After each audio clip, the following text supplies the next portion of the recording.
नमस्कार दोस्तों। आज हम करने वाले हैं फिजिक्स का chapter number 1 electric charges and field. 2021 board के लिए इसमें से आपको क्या क्या चीज़ें पढ़नी है वो मैं आपको बता दूंगा। आपको कौन कौन सी चीज़ें जो है बहुत ही ज़्यादा 2 या 3 बार आपको रिवाइज करने हैं और जो आपको एनसीईआरटी में से कौन कौन से क्वेश्चंस या फिर एग्जाम्पल्स करने हैं वो भी मैं आपको बता दूंगा। साथ ही हम इस वीडियो में यह भी जानेंगे कि कौन कौन सा पोर्शन जो है इस चैप्टर में से डिलीट हो गया है ताकि आपको एक्स्ट्रा चीज़ें करने की ज़रूरत ना पड़े। बात करते हैं, सबसे पहले इसमें इंट्रोडक्शन दिया हुआ है तो ये जनरल इंट्रोडक्शन है कि किस तरह से जो है इलेक्ट्रोस्टैटिक होता है, इलेक्ट्रिक क्या होता है, हम इसे क्यों पढ़ रहे हैं, ये सभी चीज़ें दी हुई है। बस यहाँ पर आप ये याद रख लोगे कि सिल्क थ्रेड और ग्लास रोड को रब करने पर किस में पॉजिटिव चार्ज आता है या फिर किस में नेगेटिव चार्ज आता है। ये तीनों एग्जाम्पल्स बस आपको जस्ट लर्न कर लेने हैं। वो तो ऐसे ही सिंपल एक बार देखोगे आपका काम बन जाएगा। इसका पूरा का पूरा जो है इलेक्ट्रिसिटी के बारे में बताया गया है, क्योंकि पहले चैप्टर में ऐसी चीज़ें जो होती हैं कि क्योंकि उन्हें पता है कि भाई कोई बच्चा जो होगा वो पहला चैप्टर ही पढ़ेगा, तो वो कुछ बस इस तरह से सिर्फ समझाने के लिए होते हैं। बाद में यहाँ पर जो है आपका आ जाता है कंडक्टर और इंसुलेटर, क्योंकि इस चैप्टर में से आपका जो मोस्टली चांसेस होता है ना कि थ्योरी से तो क्वेश्चंस पूछा नहीं जाएगा, मोस्टली चांसेस होता है कि आपका जो है इस चैप्टर में से न्यूमेरिकल ही पूछे जाएंगे जो कि आपको आगे मिलने वाला है। इसके बाद आपका है चार्जिंग बाय इंडक्शन, कि इंडक्शन से कोई भी बॉडी किस तरह से चार्ज होती है ये आप देख सकते हो। इससे कि अच्छा तो है कि सीधा आप ये वाला क्वेश्चंस कर लो। इस क्वेश्चन में पूरे ही अच्छी तरीके से बताया गया है कि किस तरह से इंडक्शन के द्वारा कोई भी बॉडी को हम ईजिली चार्ज कर सकते हैं। ओके, इसके बाद अगर हम बात करें तो आपका आ जाता है एडिटिविटी ऑफ चार्ज, कि चार्ज को हम किस तरह से ऐड करते हैं कि अगर कोई चार्ज पॉजिटिव है कोई चार्ज नेगेटिव है तो उसे सिंपल सबको ऐड करोगे, जो चार्ज नेगेटिव है उसे नेगेटिव में ही लोगे, जो चार्ज नेगेटिव है नेगेटिव में लोगे और पॉजिटिव वाले चार्ज को पॉजिटिव में लेकर के सिंपल उसे ऐड कर दोगे जिस तरह से हम फर्स्ट या सेकंड क्लास में ऐड करते हैं। तो ये तो आपका यहाँ से ईजी हो जाता है। फिर चार्ज जो होते हैं वो कंजर्व्ड होते हैं, मतलब चार्ज जो होता है वो एक बॉडी से ही दूसरे बॉडी में ट्रांसफर होता है। यहाँ पर लिखा हुआ है the total charge of an isolated system is always conserved. पूरा का पूरा कंजर्व्ड होगा, वो एक जगह से दूसरे जगह ट्रांसफर हो जाता है, लेकिन इस तरह से नहीं कि कोई नए चार्ज बन गए, ऐसा कुछ नहीं है। इसके बाद आपका क्वांटाइजेशन ऑफ चार्ज में Q इजक्वल टू NE, ये वाला फॉर्मूला बहुत ही ज़्यादा इंपॉर्टेंट है। कोई भी चार्ज को हम किससे शो करते हैं, E से। N जो है यहाँ पर एक तरह से आपके नंबर ऑफ चार्ज को बता रहा है। उसके बाद आपको E की वैल्यू आपको एच टी याद रखनी है, क्योंकि आपको वैसे तो बोर्ड एग्जाम में देखोगे तो आपको जो है पहले ही पेज में ज़्यादातर वैल्यू जो है वहाँ पर आपको गिवन होगी, लेकिन बाय मिस्टेक अगर नहीं रहता है तो हमें क्वेश्चन हम छोड़ें क्यों, तो सीधा सीधा हम इसे याद कर लेते हैं। इसके बाद अगर आप बढ़ोगे तो आपका यहाँ पर आ जाता है how much positive and negative charge in their Coulomb's law, most important chapter, क्योंकि इस चैप्टर में से दो ही चीज़ इंपॉर्टेंट है, कूलम्स लॉ और गॉस लॉ। गॉस लॉ में से तो कुछ चीज़ें हटा भी दी गई है, वो मैं अभी आपको बताऊंगा। कूलम्स लॉ का जो क्वेश्चन है वो बहुत ज़्यादा इंपॉर्टेंट होता है। ये वाला चीज़ आपको याद रखना है, F इजक्वल टू के Q1 Q2 अपॉन में R स्क्वायर। के को हम लिख सकते हैं 1 अपॉन में 4 पाई एप्सिलॉन नॉट भी लिख सकते हैं। अब उसके जो कांस्टेंट है उनका पूरा जो है आपको पता होना चाहिए कि उसकी वैल्यू क्या होने वाली है। जैसे यहाँ पर अगर हम देखेंगे तो हमने उस के को हटा करके हमने लिख दिया F इजक्वल टू 1 अपॉन में 4 pi epsilon not. Epsilon not की वैल्यू जो होती है वो 8.85 इंटू में 10 की पावर -12 कूलम्ब स्क्वायर पर न्यूटन पर मीटर स्क्वायर। इसकी जो यूनिट है ये भी आपको पता होनी चाहिए, क्योंकि कभी कभी क्या होता है यूनिट अगर पता नहीं होता है तो उसमें भी टीचर जो है आधा मार्क्स या फिर 1 मार्क्स जो होता है वो काट लेता है। तो आपको यूनिट का अच्छे से ध्यान रख के चलना है और सिंपल जो है आपका यहाँ पर हो जाएगा।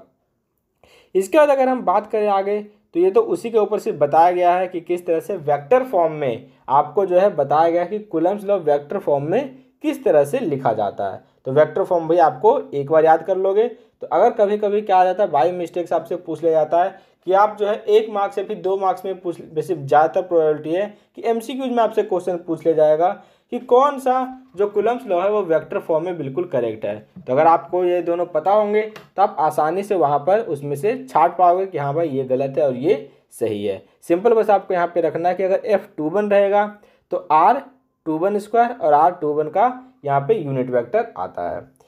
इसके बाद अगर हम आगे बढ़ते हैं तो क्वेश्चन आता है जो कि आपको उतना ज़्यादा इम्पोर्टेंट नहीं है, लेकिन इसके बाद और सारे एग्जाम्पल्स हैं।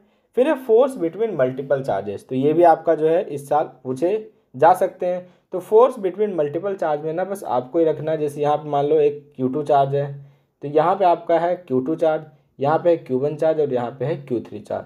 इनका जो डिस्टेंस है, जैसे इसका है R2, ये R3 और ये R1, तो यहाँ पर क्या हो रहा है, जब फोर्स लग रहा है तो ये जो Q2 है वो Q1 पर फोर्स लगा रहा है, तो फोर्स ऑन 1 ड्यू टू 2, ऐसे ही force on 1 due to 3, force on 1 due to आपका फोर्स ऑन 1 ही मान लिया हमने। इस तरह से आपका यहाँ से फोर्स आ जाएगा कि अलग अलग चार्ज में किस तरह से फोर्स निकालते हैं, कि इन तीनों को ले करके हमने निकाल दिया कि किस पर कितना फोर्स लग रहा है। तो ये वाला जो चीज़ है, वैसे अगर आप नहीं भी करोगे तो भी आपका काम चल जाएगा, क्योंकि इससे जो है वो क्वेश्चंस उतने पूछे नहीं जाते हैं। लेकिन एग्जाम्पल नंबर 1.6 आपको 100% कर लेना है। इस टाइप के क्वेश्चन जो होते हैं वो वहाँ पर एग्जाम में मिल जाते हैं। इसके बाद अगर हम बात करें तो आपका आ जाता है इलेक्ट्रिक फील्ड। इलेक्ट्रिक फील्ड में भी थोड़ी सी बातें जो है सिंपल से आप क्या हो जाती है कि इलेक्ट्रिक फील्ड होता है 1/4πε0 Q/r²।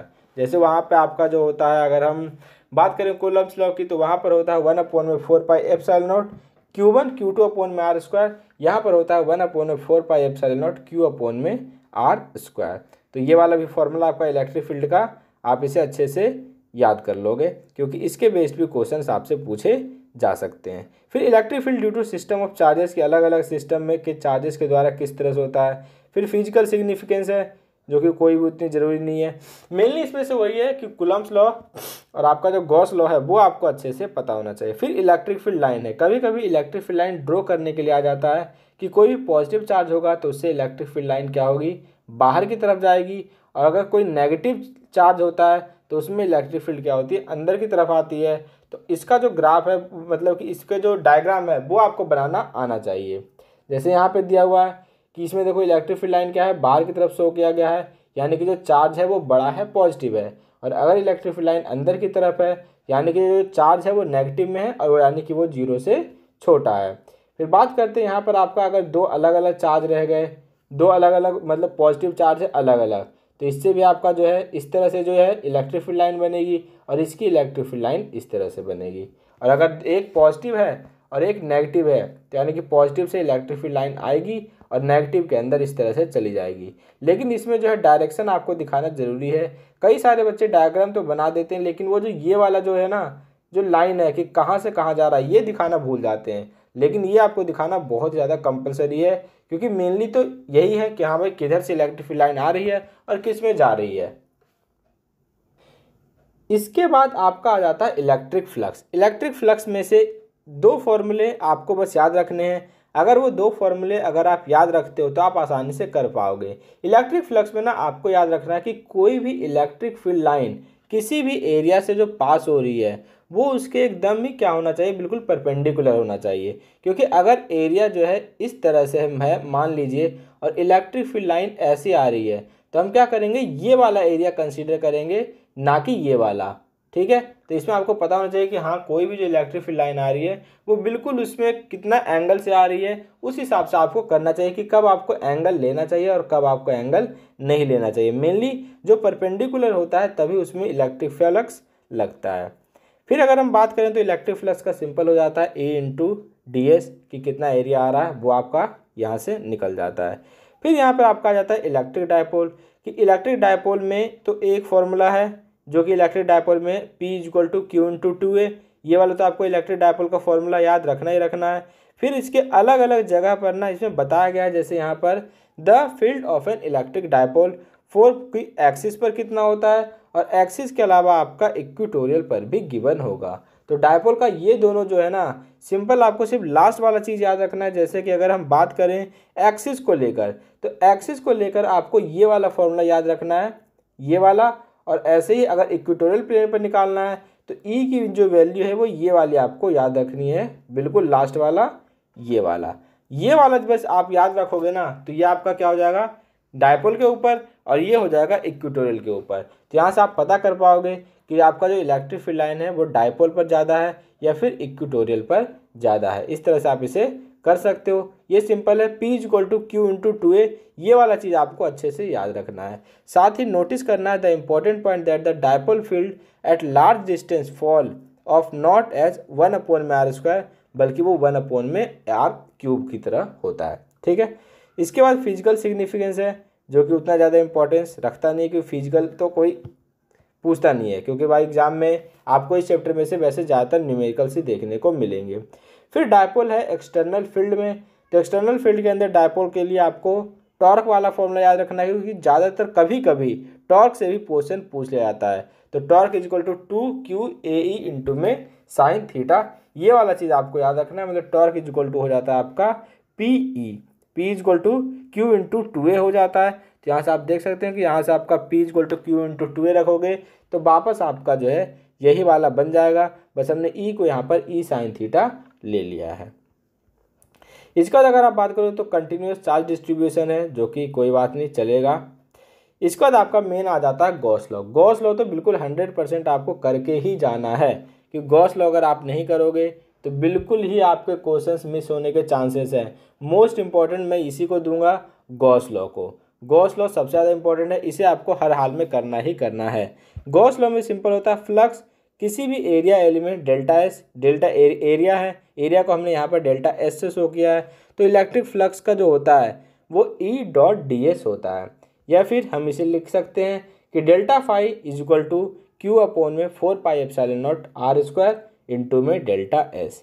अगर आप बात करोगे तो आगे यहाँ पर हम जाते हैं, तो यहाँ पर भी आपको इलेक्ट्रिक फ्लक्स देखने को मिल रहा है, और इसके बाद जो है यहाँ पर आपके जो है गॉस लॉ के एप्लीकेशंस आ जाते हैं। यहाँ पर कुछ इंपॉर्टेंट पॉइंट दिए हुए हैं, ये आपको पता होना चाहिए कि गॉस लॉ जो होता है सिर्फ और सिर्फ क्लोज सरफेस में ही लगता है, कि अगर इस तरह से ओपनली सरफेस है तो वहाँ पर गॉस लॉ नहीं लगेगा। मान लो कोई यहाँ पर चार्ज है प्लस, और ये हम अगर गॉस सरफेस बनाते हैं, गॉसियन सरफेस मानते हैं, तो ये चार्ज जो है वो इसके अंदर क्लोज है, इस गॉसियन सरफेस के अंदर क्लोज है, तो हम कह सकते हैं कि यहाँ पर गॉस लॉ लग सकता है। लेकिन यही अगर आपका जो चार्ज है वो इस तरह से यहाँ पर है, चार्ज हमारे जो है बिल्कुल इसके सरफेस पे हैं, और हम यहाँ पर गॉसियन सरफेस को ड्रॉ करते हैं, तो यहाँ पर आपका जो है गॉस लॉ वैलिड नहीं होगा। क्यों? क्योंकि उसके लिए क्लोज सरफेस चाहिए, गॉसियन सरफेस जो होना चाहिए वो क्लोज्ड होना चाहिए, उसके अंदर चार्ज होने चाहिए, तभी आप इसे यूज कर सकते हो। इस गॉसियन सरफेस में एक क्यूब वाला जो क्वेश्चन है वो कई बार एग्जाम में पूछा जाता है, तो ये आप एक बार जरूर से जरूर इसे देख लोगे, क्योंकि ये नहीं तो इसी के टाइप के क्वेश्चंस आपसे पूछे जा सकते हैं। इसका ज़्यादा आपका application of Gauss law, application of Gauss law में से ही एक चीज़ हटा दिया गया है, जो कि अभी आगे आएगा।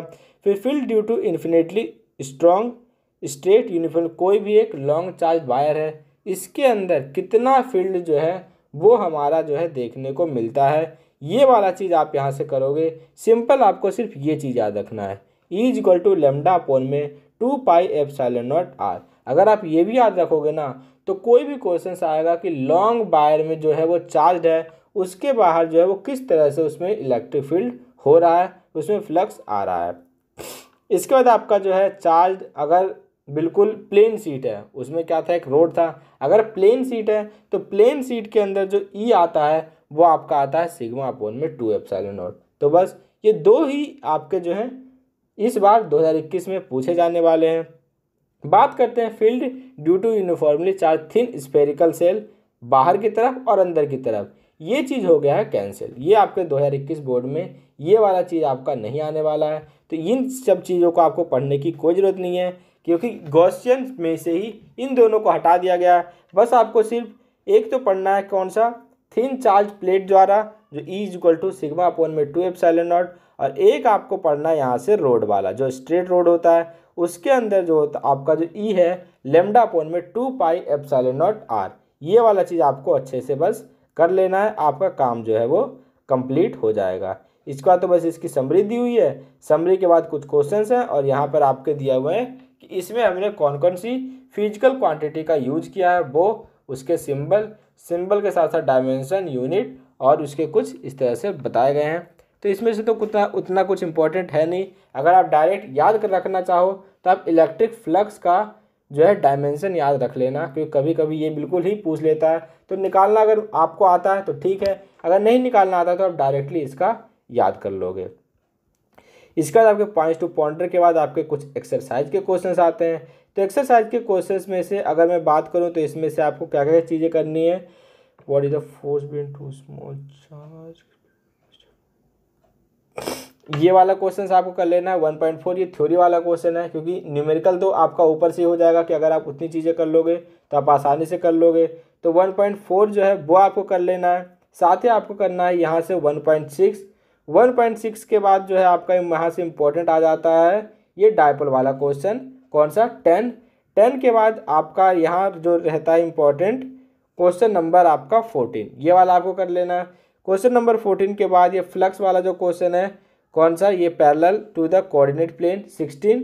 और 16 के बाद एक पॉइंट है थिक क्यूब वाला जो क्वेश्चन है ये वाला 1.18, ये वाला आपको कर लेना है। और साथ ही फिर आपको करना है an infinite line charge produce a field of इतना, ये वाला चाहिए आपको लीनियर चार्ज डेंसिटी, ये वाला क्वेश्चन आप कर लोगे। बस इतना कर लोगे आपका पूरा का पूरा जो है ये चैप्टर कंप्लीट हो जाएगा। अगर आप इतना भी कर लेते हो ना तो आपके 2021 बोर्ड में काफ़ी अच्छे मार्क्स इस चैप्टर में से आते हैं, तो आप आसानी से क्वेश्चंस को अटेम्प्ट कर पाओगे।